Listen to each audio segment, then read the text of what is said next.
आप सभी को नमस्कार। आज अपनी बात शुरू करने से पहले मैं आपको कुछ दिखाना चाहती हूँ।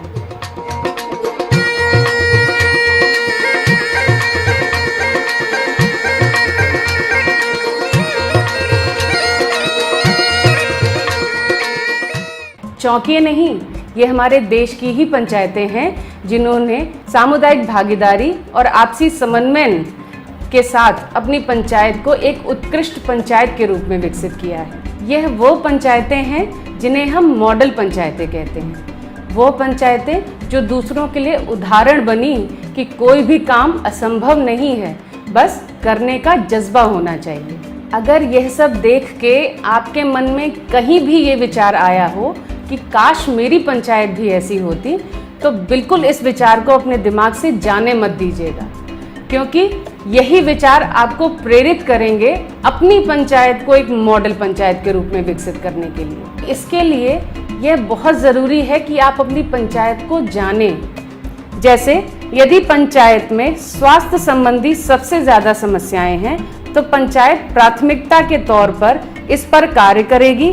कार्य किसी भी विषय पर किया जाए, पर आवश्यक है कि इसमें पूरे समुदाय की सहभागिता और उनकी सहमति हो। जैसे पंचायत अपने यहाँ पेयजल संबंधी समस्याओं का मूल्यांकन करती है, उदाहरण के रूप में अगर पंचायत स्वच्छता पे अपने को मूल्यांकित करना चाहे, तो 100% परिवारों में शौचालय उपलब्ध है कि नहीं है, स्कूल, आंगनबाड़ी, स्वास्थ्य केंद्रों, सार्वजनिक स्थलों में साफ सफाई और क्रियाशील शौचालयों की उपलब्धता है कि नहीं, परिवार बच्चों के मल का त्याग शौचालय में करते हैं कि नहीं, गांव तथा गांव के समस्त परिवारों के पास ठोस एवं तरल अपशिष्ट प्रबंधन हेतु सुव्यवस्थित तकनीक है कि नहीं।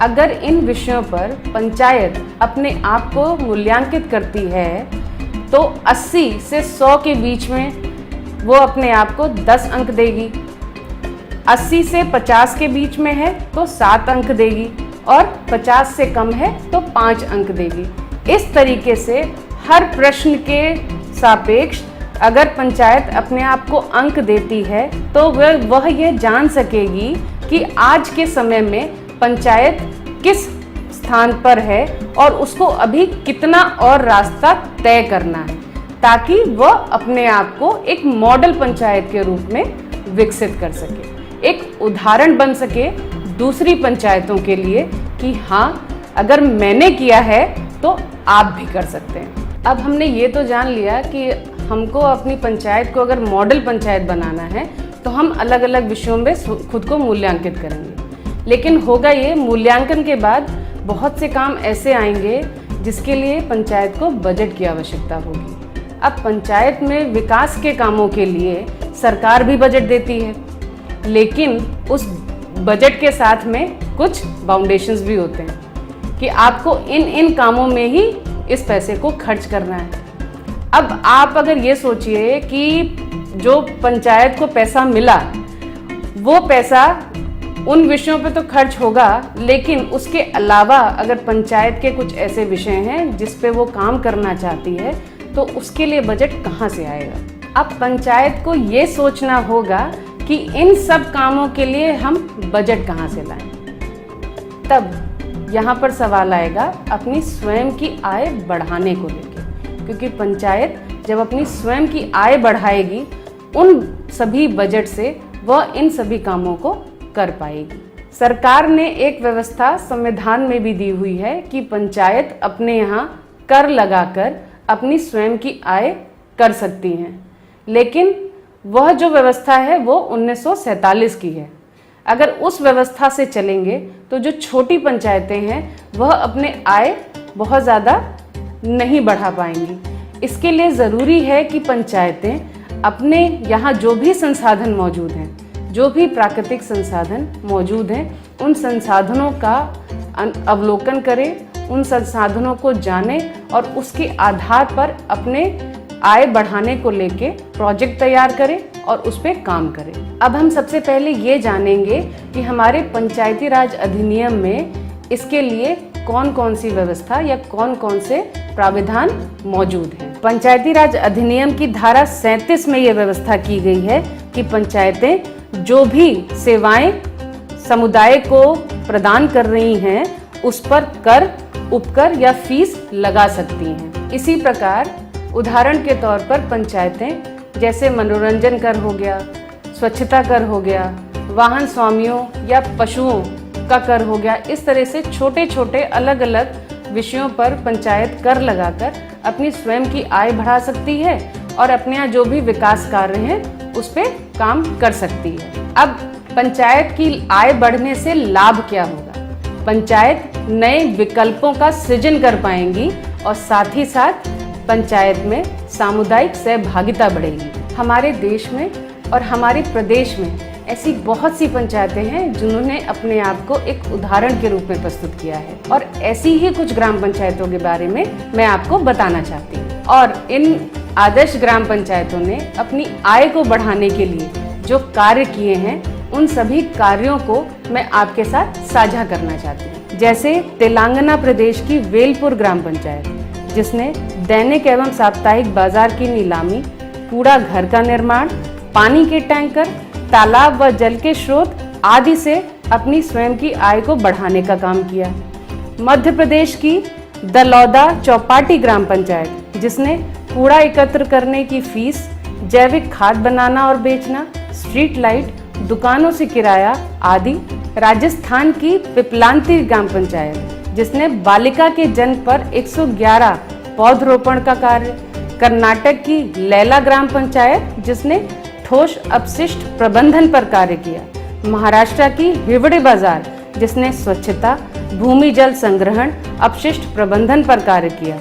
तमिलनाडु की ओडनथुरई ग्राम पंचायत, जिसने बिजली बेचने, पेयजल टैक्स और स्वच्छता पे कार्य किया। मध्य प्रदेश की बचरवाल ग्राम पंचायत, जिसने स्वच्छता कर और पेयजल पर काम किया।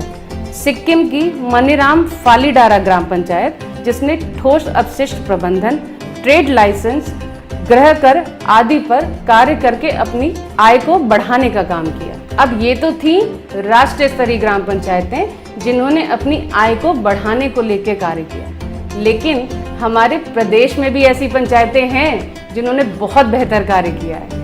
अब मैं आपको बताऊंगी अपने प्रदेश की ग्राम पंचायतों के बारे में। जनपद मथुरा की अडींग ग्राम पंचायत, जिसने वाटर टैक्स से अपनी आय को बढ़ाया। मथुरा की ही ततरौरा बांगर ग्राम पंचायत, जिसने मूंज के कार्य के माध्यम से अपनी आय को बढ़ाने का कार्य किया। बरेली की मुड़िया हाफिज ग्राम पंचायत, जिसने तालाब को किराए पर देकर अपनी आय बढ़ाई। आजमगढ़ की जमुआवा ग्राम पंचायत, जिसने पोखरा की नीलामी से अपने आय बढ़ाने का कार्य किया। बदायूं की बिनावर ग्राम पंचायत, जिसने हाट बाजार। बुलंदशहर की सिकंदराबाद देहात, जिसने पंचायत घर को किराए पर देकर। अलीगढ़ की दादो, हरदोई और साकरा ग्राम पंचायत, जिसने दुकान को किराए पर देकर हाट और बाजार से अपनी आय बढ़ाने का कार्य किया। तो ये थी हमारी राष्ट्रीय और प्रदेश की ग्राम पंचायतें, जिन्होंने सामुदायिक भागीदारी की मदद से छोटे छोटे काम करके अपनी ग्राम पंचायत की आय बढ़ाने का कार्य किया। लेकिन ये पंचायतें अभी बहुत सीमित संख्या में हैं। प्रदेश सरकार ये उम्मीद करती है कि हमारे प्रदेश की सभी ग्राम पंचायतें अपनी स्वयं की आय बढ़ाने को लेकर कार्य करें, आत्मनिर्भर बने, दूसरे पे निर्भर ना रहें। और जिस दिन पंचायतें आत्मनिर्भर बन गई उस दिन प्रदेश भी आत्मनिर्भर हो जाएगा। तो हमें और विभाग को आप सभी से यही उम्मीद है कि आप इस विषय पर ध्यान से कार्य करेंगे, इस विषय पर अपनी पंचायत में जाकर बातचीत करेंगे, सभी को बताएंगे, सभी के सहयोग से अपनी आय बढ़ाने को लेकर कार्य करेंगे। लेकिन सिर्फ आय बढ़ाना ही काम नहीं है। जो भी आप बात करेंगे पंचायत में, वहाँ पर ये ज़रूरी है कि उसमें सभी की सहमति हो, ग्राम सभा की सहमति के साथ में ये कार्य हो। ये कार्य करें और उससे जो लाभ मिलेगा उसके बारे में भी लोगों को बताएं। तो प्रधान भाइयों और बहनों, उत्तर प्रदेश सरकार और पंचायती राज विभाग आपके साथ है। हमें उम्मीद है कि आप इस विषय पर भी विचार करेंगे और अपनी पंचायत की आय को बढ़ाने और अपनी पंचायत को एक मॉडल पंचायत के रूप में विकसित करने की तरफ प्रयास करेंगे। इन्हीं शुभकामनाओं के साथ आप सभी को नमस्कार।